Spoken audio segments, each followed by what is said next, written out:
do 8º Congresso Espírita de Uberlândia, com a apresentação do tema Reflexões a partir da obra Memórias de um Suicida e o trabalho de Maria de Nazaré na espiritualidade.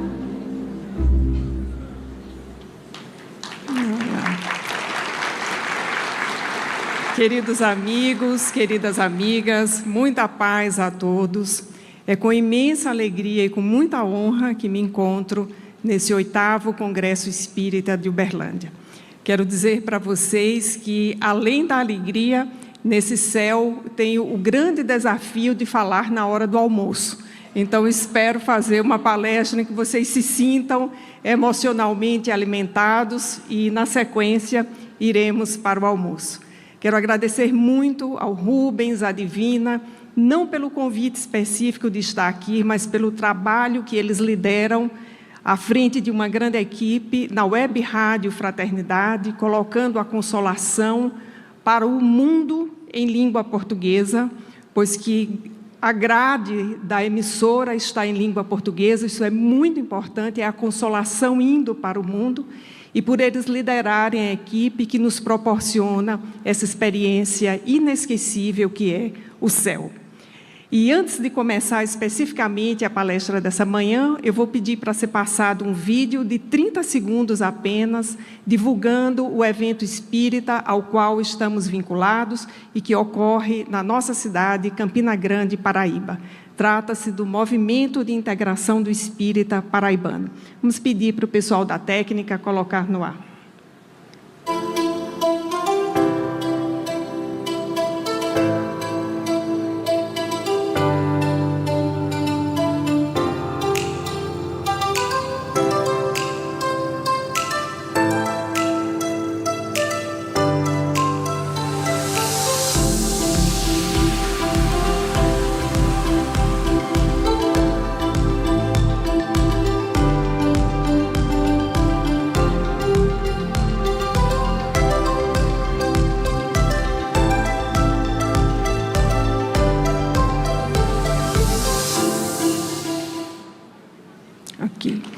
Passado o vídeo, então, vamos ao nosso tema da manhã, e já fomos, de uma forma extraordinária, muito bem antecedidos pelo nosso querido Geraldo Campetti, e certamente, ao longo da exposição, todos teremos uma experiência interessante no campo do aprendizado, que é a sensação de já ter visto, de repetição.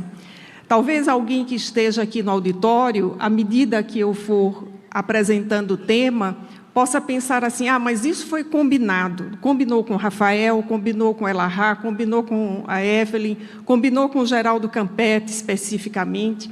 Mas eu quero afiançar a todos vocês que nos acompanham nesse momento, que em nenhum momento, no plano físico, nós, os expositores deste evento, nos encontramos para combinar as falas ou consertar os argumentos, o encadeamento que faríamos.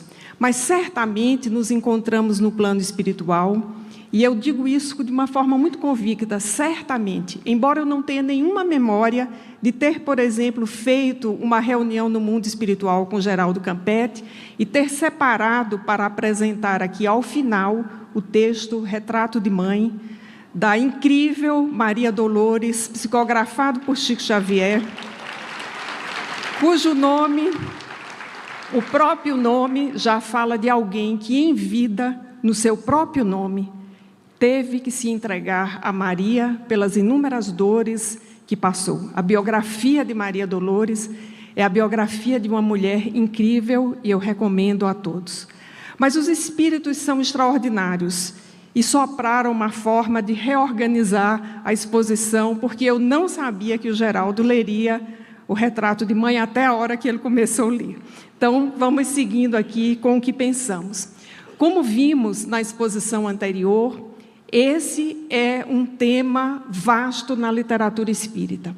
Nós temos, talvez, uma obra que compila mensagens de Ivone Pereira e de Francisco Cândido Xavier, mas não há uma obra ainda que compile o que há na literatura espírita que nos apresenta esse espírito tão grandioso que foi o único na ambiência da terra com condições de ser aquela que gestaria o corpo físico do governador da terra. Esse é um trabalho que talvez esteja por fazer, mas nem sei se caberá fazer. O interessante é que sempre que mergulhamos na literatura espírita, nós mergulhamos nessa ambiência extraordinária desse espírito excelso que cuida da humanidade como uma mãe desvelada. Então, para começarmos aqui o nosso trabalho, eu fui para fora da literatura espírita, buscando as minhas próprias raízes. O autor paraibano, Ariano Suassuna, conhecido no Brasil inteiro, mas nos últimos tempos muito mais conhecido pela adaptação específica da sua obra de 1956, O Alto da Compadecida, que traz aquela dupla de amigos muito atrapalhados que tentavam de todas as formas sobreviver, e ao lado dessa dupla, a figura extraordinária de Maria, ali apresentada como a Compadecida. E enquanto eu assistia às palestras dessa manhã, desde a primeira, eu me dava conta de como essa figura de Maria ela é significativa para o Brasil, porque aparece na literatura, no caso de Ariano Suassuna especificamente, e essa é uma das falas quase no final do Alto da Compadecida, quando na voz, na boca da personagem, aparece uma espécie de síntese daquilo que todos nós sabemos e esperamos de Maria. E o grande autor vai nos dizer: intercedo por eles, por esses pobres, aliás, que não tem ninguém por eles, meu filho, não os condene.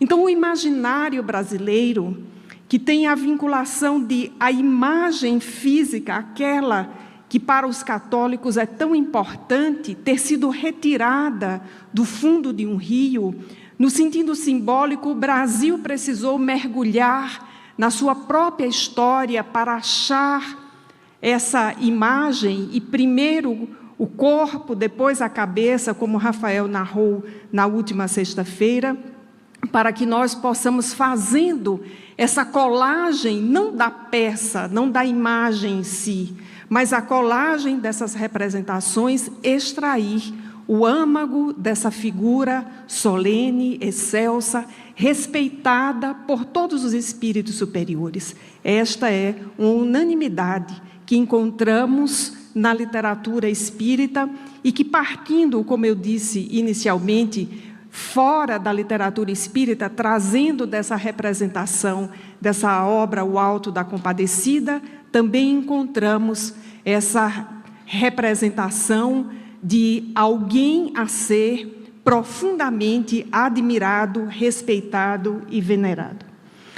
Agora sim, de uma forma mais específica, no âmbito da literatura espírita, antes da obra clássica Memórias de um Suicida, há um caso que é, para mim, o mais impressionante de toda a obra do espírito Manuel Filomeno de Miranda, psicografada pelo médium Francisco Cândido Xavier, que está neste livro, Loucura e Obsessão, e não é o caso central do livro. O caso Sara é um caso secundário, ao qual o venerando doutor Bezerra de Menezes, auxiliado pelo espírito Manuel Filomeno de Miranda, como uma testemunha ocular das suas atividades, dedica-se o venerando espírito numa espécie de interregno do acompanhamento do caso principal. Tanto é que o caso Sara está registrado nos capítulos 24 e 25 deste livro, praticamente os últimos capítulos. E por que esse caso é tocante e está relacionado ao nosso tema? Porque relata a experiência muito singular, mas, ao mesmo tempo, muito comum a todos nós, de uma família espírita, de um casal, vinculada esta família e este casal a uma dada instituição espírita, com uma vinculação muito especial com o doutor Bezerra de Menezes, com uma dedicação extraordinária à tarefa da mediunidade que se vê ante o diagnóstico de a única filha, Sara, ter sido desenganada aos 5 anos de idade. O Manuel Filomeno de Miranda atinge para mim uma narrativa cujo adjetivo para qualificá-la eu ainda não encontrei, porque a história verdadeira é de fato muito pungente. O casal se vê ante o diagnóstico de um médico que diz que a situação de Sara é irreversível. E o que faria uma mãe, um pai, um casal diante de um filho que recebe esse diagnóstico? Aquele casal, e mais especificamente, no caso, o pai, apresentado com o nome pseudônimo de Joaquim, ora de forma veemente ao Dr. Bezerra de Menezes, para lhe fazer um pedido, o de que ele intercedesse junto a Maria para que a sua filha não desencarnasse naquele momento, que ele empenharia todos os esforços de pai para educar a sua filha e dedicá-la ao trabalho do Evangelho de Jesus. Vejamos que aspecto que é singular, mas eu tenho certeza que é também muito comum a esse auditório. Buscar o Dr. Bezerra de Menezes. Mas a intimidade entre ambos, narrada no livro, é tão grande que o Joaquim pede que o Dr. Bezerra de Menezes peça a Maria Santíssima pela saúde de sua filha. E o que faz o venerável Bezerra de Menezes? Telepaticamente, envia a solicitação daquele pai, daquele espírita dedicado, daquele médium, à grande senhora da humanidade. E alguns minutos depois, a resposta é de que está previsto no plano reencarnatório de Sara que ela desencarne em tenra idade. E o pai, de joelhos, ao ouvir telepaticamente do Dr. Bezerra de Menezes essa resposta, que imaginemos é talvez uma dor ainda maior do que ouvir do médico de que a filha estava desenganada e aquela seria, sem dúvida, a última noite. É ouvir que estava no plano reencarnatório de sua filha, que ela desencarnaria, aliás, em tenra idade. Aquele pai mergulha em prece ainda mais fervorosa e roga ao Dr. Bezerra de Menezes que rogue a Maria uma segunda vez pela sua filha, porque ele, como pai, se empenharia de uma forma intensa, decisiva, junto com a sua esposa que ali estava, que comungava do mesmo pedido e pensamento pela vida de Sara no plano físico. E o Dr. Bezerra de Menezes, como intérprete, como tradutor, eleva a Maria Santíssima essa segunda súplica. E alguns minutos depois, a resposta de que, de fato, seria muito grave Sara permanecer na terra após esse período, e que as decisões eram as que já haviam sido apresentadas, de que a vida seria muito breve. E o pai, novamente, pela terceira vez, numa prece ainda mais tocante, mais profunda, em mais comunhão com o Dr. Bezerra de Menezes, coloca-se como aquele que seria o pai, o educador, o tutor, o orientador, aquele que velaria pela vida de Sara, porque ela era a sua esperança de vida.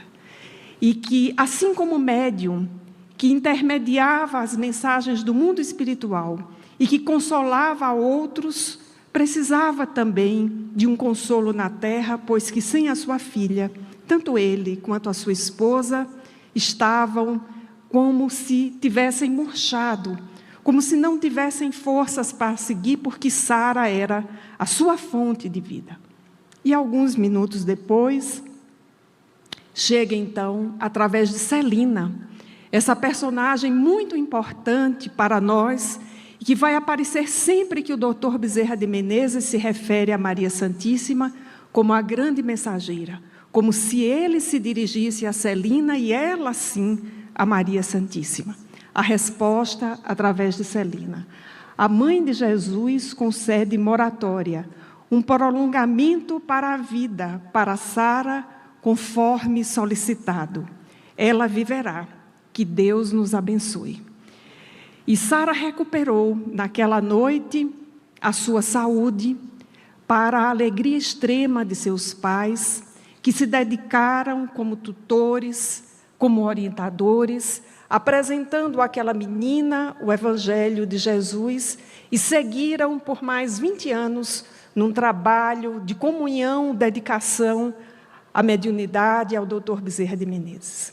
Mas esse pedido que é tão nosso, porque poderíamos aqui fazer uma enquete como o Geraldo, pedir para levantar a mão quem já não fez uma prece semelhante a essa, ante a um filho doente, a um pai, a uma mãe, a um parente. Quantos de nós não já pedimos para aquele ou aquela pessoa a quem tanto amamos permanecer um pouco mais conosco, ficar na nossa ambiência, nos nossos braços? É um pedido profundamente humano. Todos nós já fizemos esse pedido. Mas recomendo a todos que leiamos o caso Sara, porque este não é o desfecho. Há um desfecho que se dá 20 anos depois, que é muito pungente para essa família. E vamos deixar a indicação para que todos possam ler qual é o final do caso Sara, após essa leitura, essa moratória. Não, gente, é triste. Posso contar. 20 anos se passam, os pais, de fato, dedicam-se intensamente, de uma forma que seria irretocável como pais a Sara. Só que Sara, como qualquer um de nós aqui, tem muitas pendências com o passado. Tem alguns fios desencapados que para o seu progresso espiritual era melhor que esses fios não se tocassem, porque eles poderiam provocar uma grande explosão. E é o que acontece. Porque quando ela entra para a universidade, ela se encontra com um daqueles companheiros do passado de quem ela deveria permanecer distanciada para o seu próprio processo de recuperação. E foi o momento que o seu obsessor, que esperava que ela saísse do corpo, achou o ensejo extraordinário de sua perspectiva, para que, vinculando Sara ao seu antigo companheiro de traição conjugal, pudessem protagonizar uma cena que, do ponto de vista moral, seria muito grave. E Sara, intuída pelo obsessor, apaixona-se, sem muita dificuldade, pelo seu professor na universidade. Paixão correspondida. Mas, instruída também pelo Evangelho, pela dedicação de seus pais, ela percebe em que terras caminharia e não suporta não ter de novo o seu antigo companheiro de traição conjugal. E pelo seu obsessor, ela é levada a um processo de autocídio. E nós vamos encontrar, no Loucura e Obsessão, o Dr. Bezerra de Menezes e Manuel Filomeno de Miranda, 20 anos depois daquela primeira noite, atendendo o Joaquim Fernandes e sua esposa no necrotério, após receberem o corpo de Sara. É o mais pungente caso da obra de Manuel Filomeno de Miranda, que merece ser lido por nós, para que nós aprendamos algo que é muito sutil e muito particular e que está na oração da serenidade.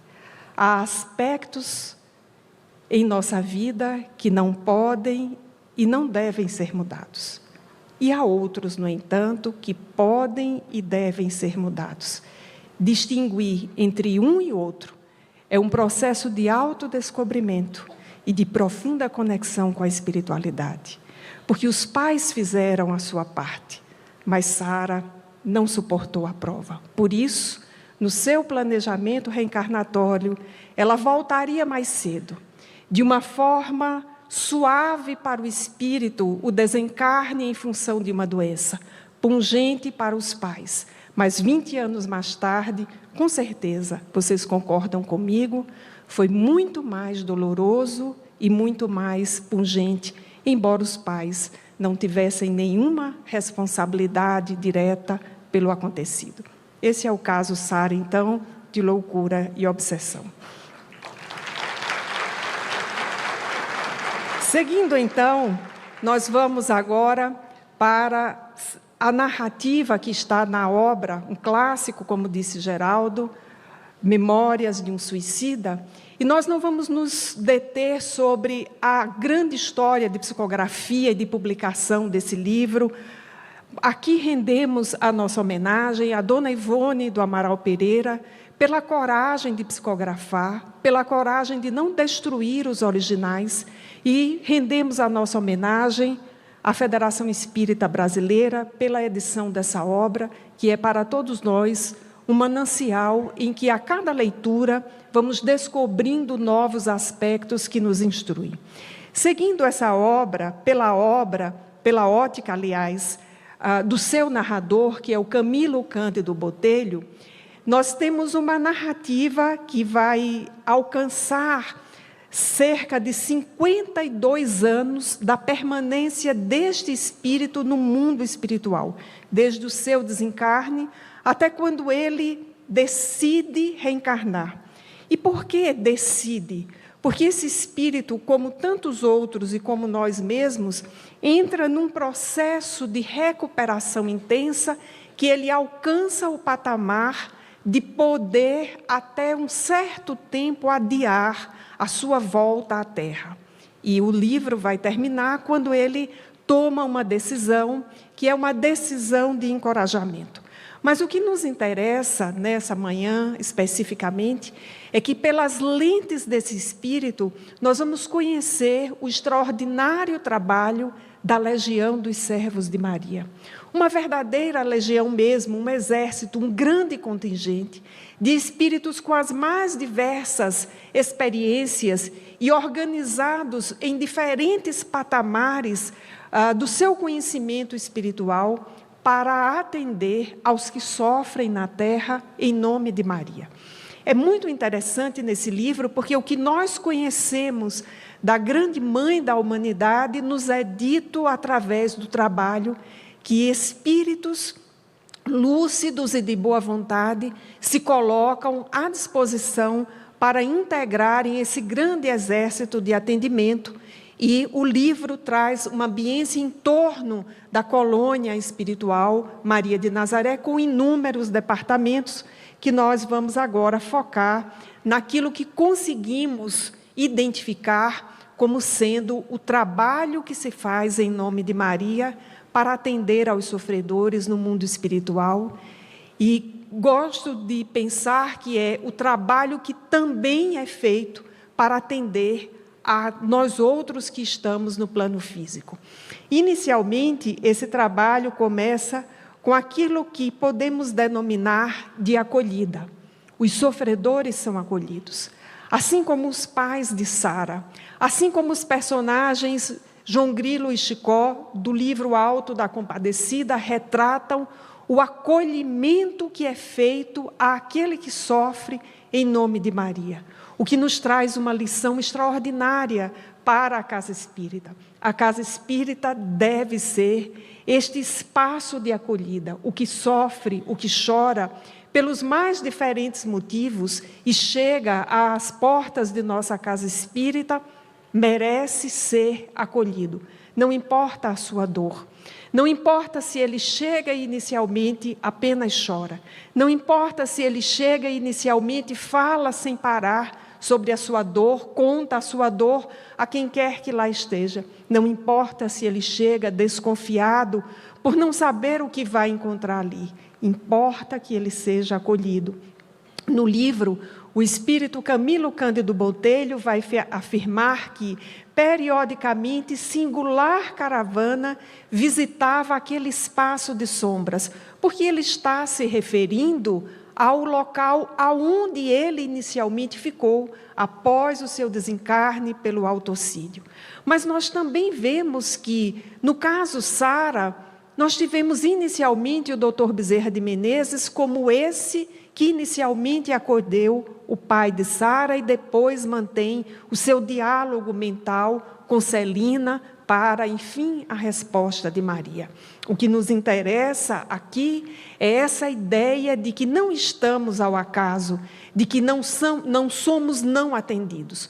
Por vezes, no nosso sofrimento, essa espera entre pedir e ser atendido, no nosso espaço mental demora muito. Porque quando nós estamos em sofrimento, em dor, nós perdemos muitas das noções mais objetivas. O próprio narrador de Memórias de um Suicida, ele perde, inclusive, a dimensão cronológica do tempo, que só depois ele vai recuperar, e ao final do livro, ele nos vai dizer que 52 anos se passaram, desses, aproximadamente 12 anos, ele passa na fase mais sofrida de sua vida, mas ele foi acolhido. E a partir da acolhida que começa, então, a sua narrativa. Depois de acolhidos, o segundo item do trabalho dessa legião dos servos de Maria, a qual é também integrada pelo Dr. Bezerra de Menezes, pela médium Ivone do Amaral Pereira, é ensinar aos acolhidos a orar. Uma grande lição para todos nós, porque é, na dor, tentar mudar o padrão de pensamento. E é dificílimo fazer isso. Lembremos o caso do pai de Sara. Naquela dor profunda, embora em prece, o seu padrão mental não foi ali o de resiliência.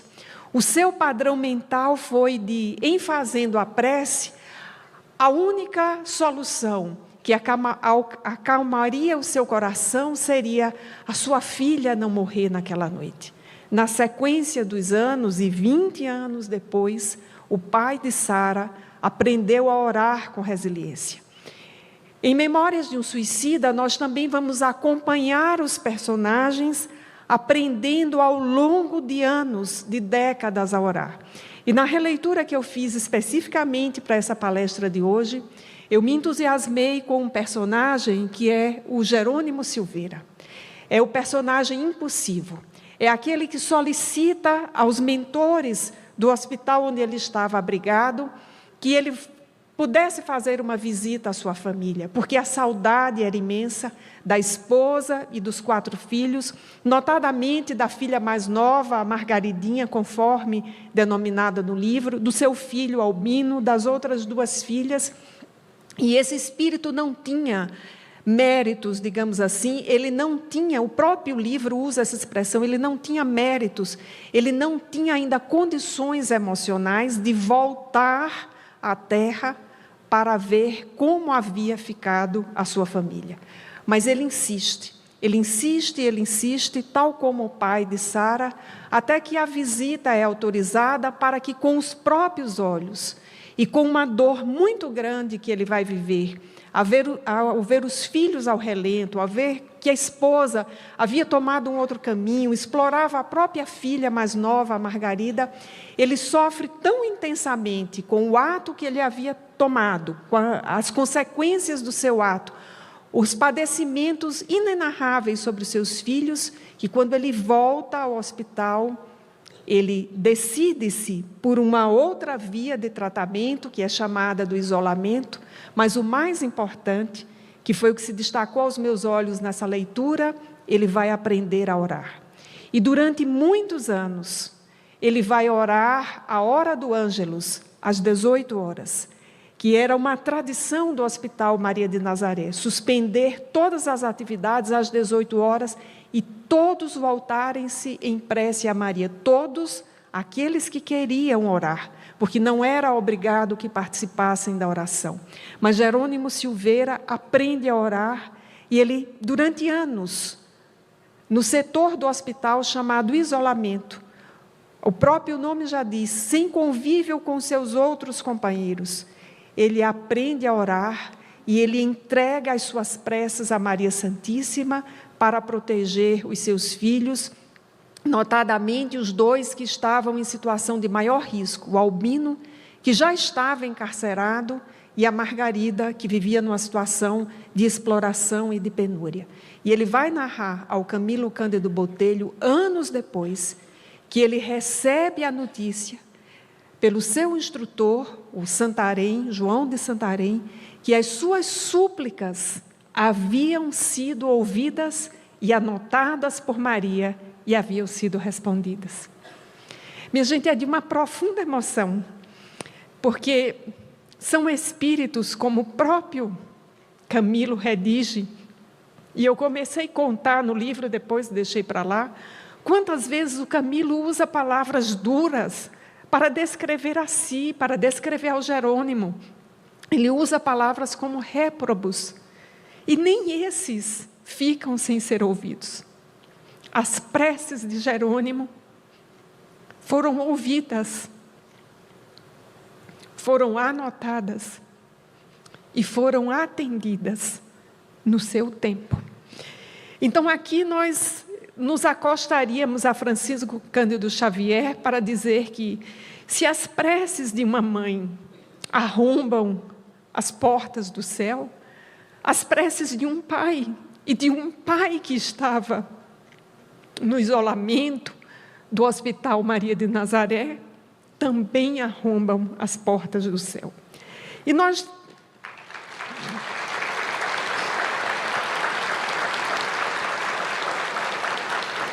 tiramos uma lição muito importante para nós, que é aprender a orar. Aprender a orar para mudar o nosso padrão mental, para ter um espaço em que nós possamos ouvir a sutil resposta da oração da serenidade.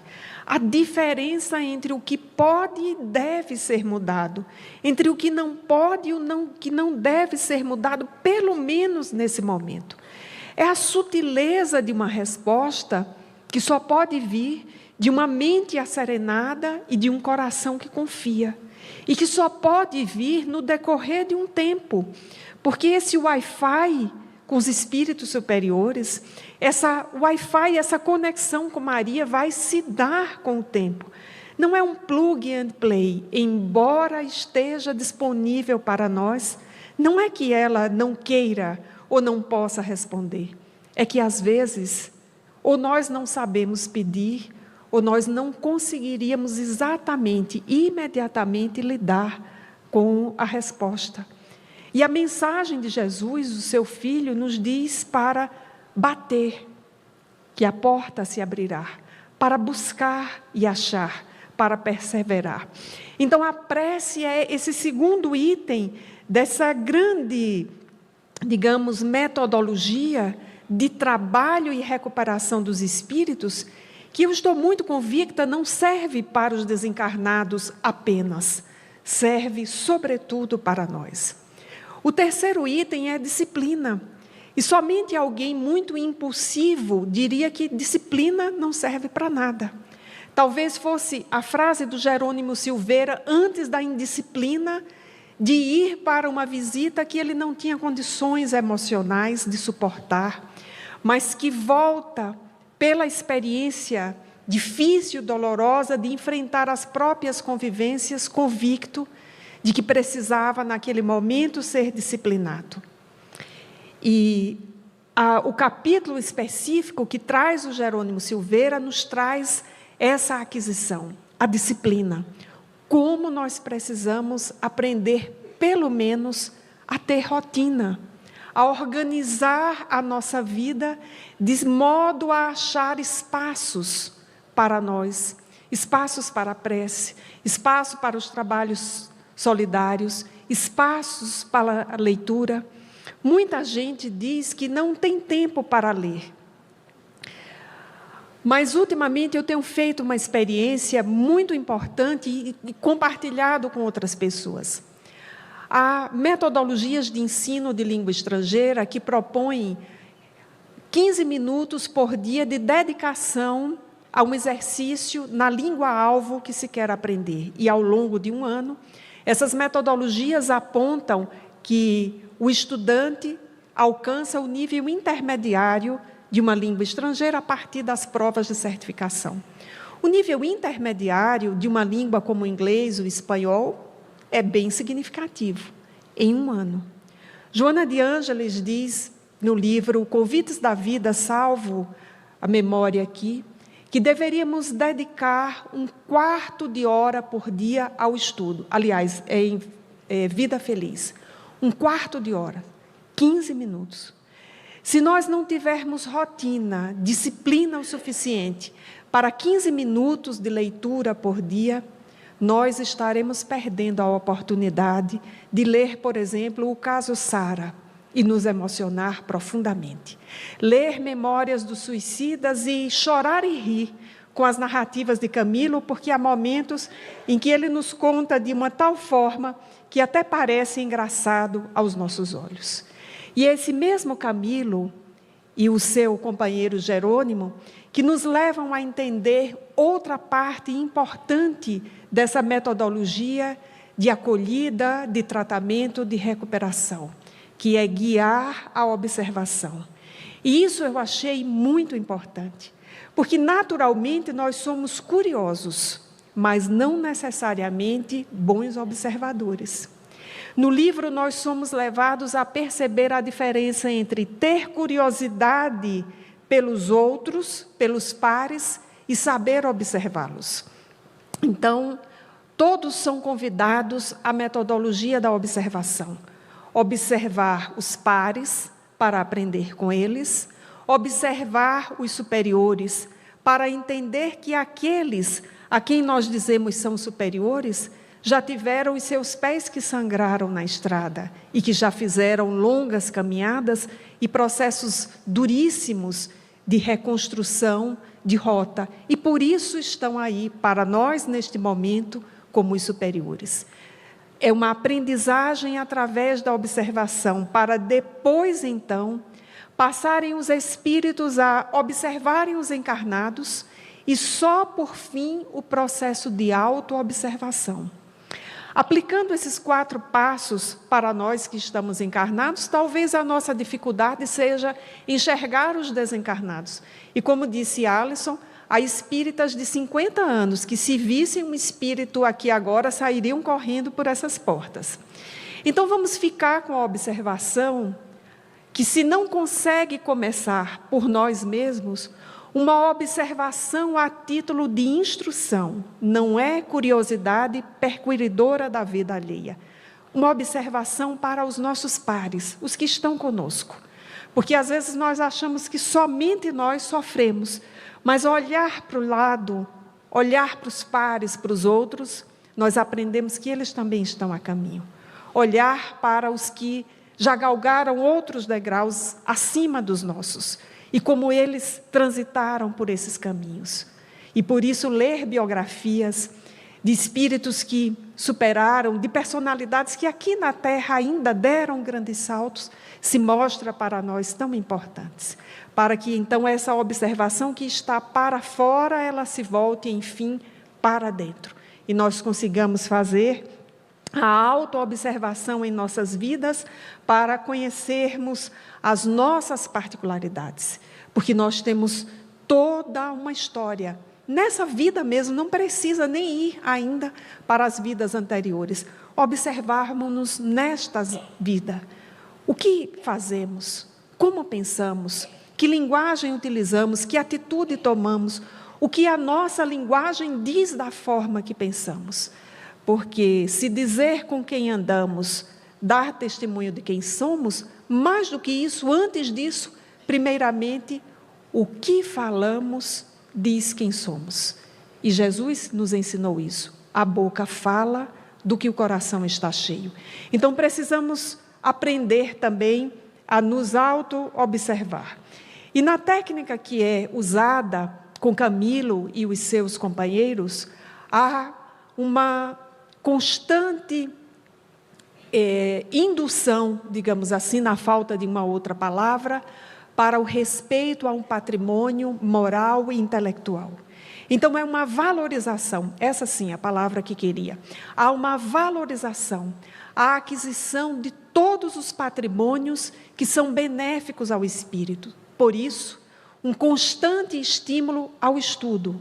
E aí conectamos de novo com aqueles 15 minutos, aquele quarto de hora que Joana de Ângeles, através da mediunidade de Divaldo Pereira Franco, nos recomenda para um dia de 24 horas.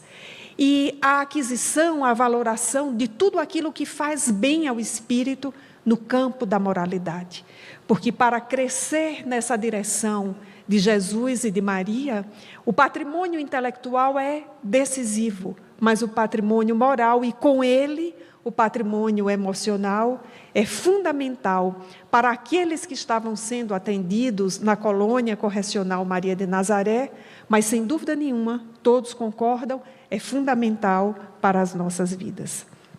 Depois, utiliza-se também como parte importante dessa metodologia o trabalho.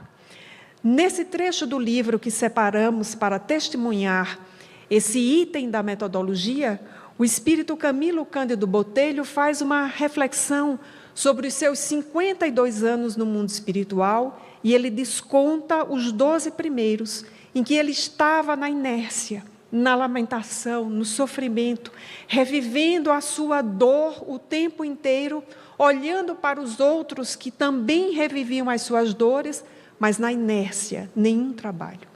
Quando ele vai despertando lentamente, aprendendo também a orar, aprendendo a valorar um patrimônio intelectual e moral que ele via ali nos seus tutores, o Carlos e o Roberto de Canaleiras, o Alceu e o Romeu, o Alceste, aliás, e o Romeu, e também o enfermeiro Joel, ele se dá conta de que precisava também trabalhar.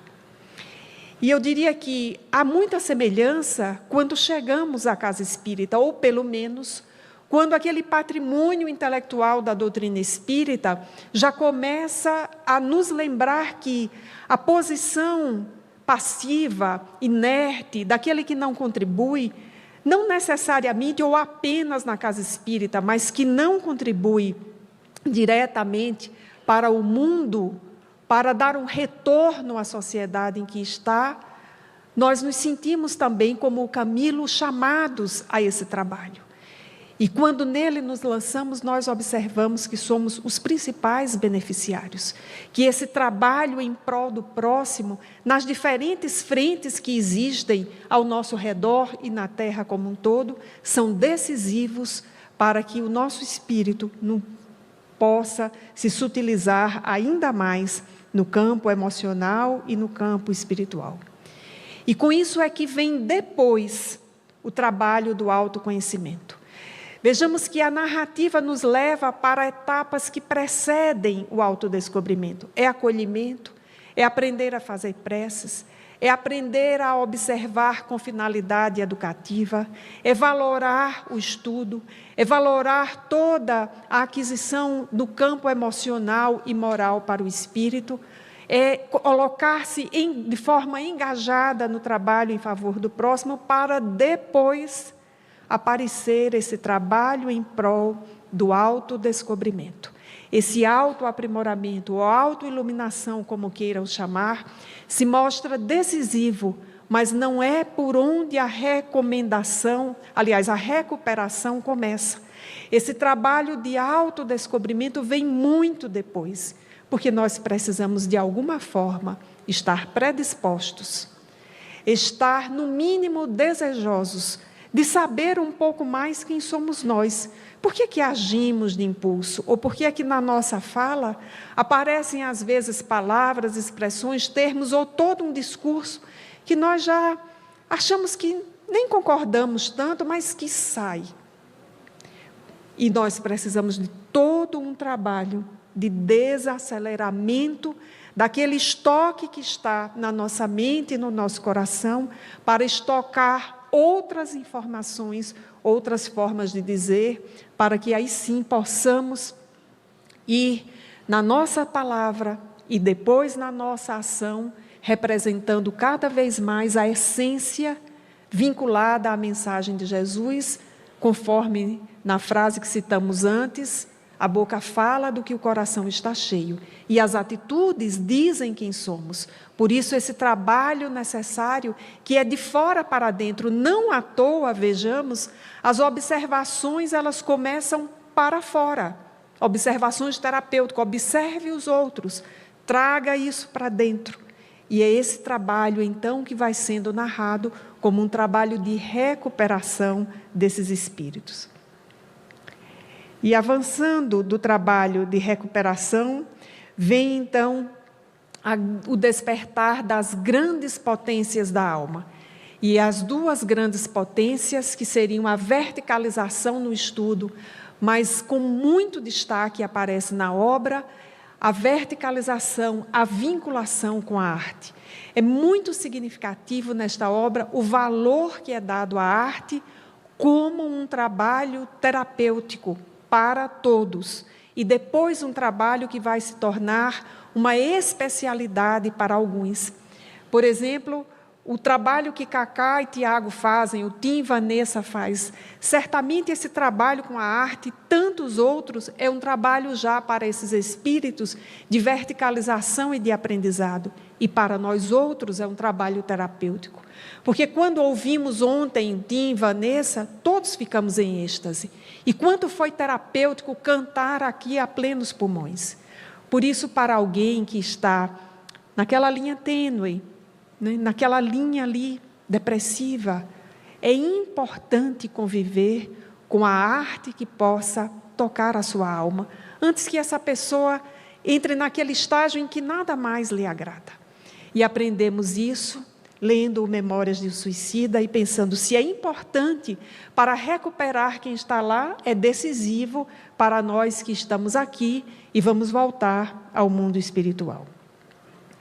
E aí, por fim, no livro, o espírito chega à fase da reencarnação, que é quando ele vai, de fato, recuperar-se e vai provar, e aqui trazendo o conceito espírita lá do céu e inferno, o arrependimento, a reparação e a expiação, ele vai vir para a Terra para colocar em prova, para colocar em teste tudo aquilo que ele aprendeu ao longo de um tempo. E no caso daqueles, como o espírito Camilo Cândido Botelho, que ficam muito tempo no mundo espiritual, essa vai ser, de fato, uma prova para alguns aspectos mais verticalizados. Outros dos seus companheiros reencarnaram mais cedo e optaram pela expiação como uma forma de soerguimento. Mas o amoroso coração de Maria, que está vinculado a Jesus na organização da Terra, permite que todos nós possamos ter experiências e existências de recuperação. Às vezes, um espírito não vai conseguir fazer um enfrentamento que vincule a um ato anterior que foi precipitado. Ele terá uma existência ou algumas existências em que ele possa recuperar as forças. Por isso, a reencarnação é decisiva. Por isso, nós não podemos perder. Por isso, nós não podemos não valorizar cada dia. Por isso, nós não podemos deixar de nos empenhar para apresentar a importância de estar na Terra, de viver essa dimensão humana, ainda que a nossa dimensão humana tenha aspectos que sejam imperfeitos, precisam ser corrigidos, mas é desse período na Terra que ainda é de provas e expiação. E as nossas reencarnações são preciosas, são decisivas, e por isso nós precisamos valorizá-las, e a reencarnação é o grande item dessa metodologia de recuperação dos espíritos. E nós que aqui estamos, precisamos valorizar intensamente as potências de nossa alma que vêm conosco, que foram liberadas para essa reencarnação. Porque nós não somos apenas sombra, nós somos também um lado luz, dito por Jesus de formas metafóricas belíssimas, entre elas a de que somos sal da terra. Como disse o Simão Pedro hoje de manhã, o sal conserva, o sal acentua o sabor. Então, esse é o momento de nos sentirmos sal, acentuando o sabor das nossas próprias existências. E tendo colocado, então, esses dois livros como aqueles que nos trazem experiências reais e, mais especificamente, memórias de um suicida, com esse trabalho junto com Maria, nós chegamos a essa fase em que nós estamos, as nossas experiências ou as nossas existências de superação. Nós que estamos aqui no céu, nós que nos vinculamos ao trabalho espírita, nós que já estamos sintonizados com o trabalho de Jesus, fazemos súplicas a Maria, que são as súplicas de soerguimento. São súplicas já diferentes daquela que o pai de Sara fez. E para finalizar o nosso trabalho nessa manhã, nós separamos uma súplica que considero que poderia ser colocada na boca de cada um de nós e que nos chega através da psicografia de Divaldo Pereira Franco. É a súplica à Mãe Santíssima, feita pelo Espírito Joana de Ângeles, juntamente com o Divaldo Franco, na viagem que ele fez a Éfeso, na Turquia, ao monte onde está a casa que Maria morou. Então, nos coloquemos nessa ambiência. Todos nós subimos um monte. E há uma casa de pedra recuada lá ao final daquele monte. A casa onde Maria morou com João em Éfeso e que ao longe dá para ver a praia. E coloquemos então a nossa súplica para ela, seguindo aqui a súplica de Joana de Ângeles, que nos diz o seguinte: Senhora, eis-nos de retorno aos caminhos luminosos apresentados pelo vosso Filho Jesus há quase 2000 anos. Fé e irrestrita confiança em Deus, amor ao próximo como a si mesmo e entrega total à caridade, sem a qual não há salvação. Há muito tempo planejamos, Senhora, seguir a trilha libertadora, mas distraídos pelas ilusões, seguimos rumos diferentes e angustiantes. E aqui nos identificamos. E segue o texto. Hoje, porém, depois de vivenciadas inomináveis angústias, estamos de volta ao rebanho daquele que é o caminho, a verdade e a vida. O pranto na terra, minha Senhora, se avoluma assustadoramente nos olhos aflitos que perdem lentamente a faculdade de ver com claridade ao tempo em que a revolta domina a orgulhosa cultura que a civilização elaborou ao largo de milênios ante as ameaças de extinção que se vê impondo alucinadamente. Intercedei, ó Senhora, por todos aqueles que se deixam enregelar pelo ódio, endurecer-se pelos desencantos e frustrações, a fim de que a sociedade descubra o seu rumo de segurança. E hoje, Senhora, são os próprios discípulos que disputam primazias e infelicitam os que são infiéis aos postulados do amor com os quais eles não concordam. Tende, Mãe amantíssima de todos nós, compaixão desses outros e ajudai-nos a ser fiéis até o fim, sem reclamações nem desânimo, servindo incansavelmente, certos de que, na etapa final, poderemos ver e ouvir o vosso Filho informando-nos: vinde a mim, servidores fiéis, eu vos tenho aguardado em paz. Que possamos fazer as nossas súplicas a Maria, reconhecendo que de fato temos titubeado, mas que estamos dispostos e decisivos a integrar a legião de seus servos que servem aos mais sofredores, para ouvirmos na acústica da alma esta resposta: vinde a mim, servidores fiéis, eu vos tenho aguardado em paz. Muita paz a todos.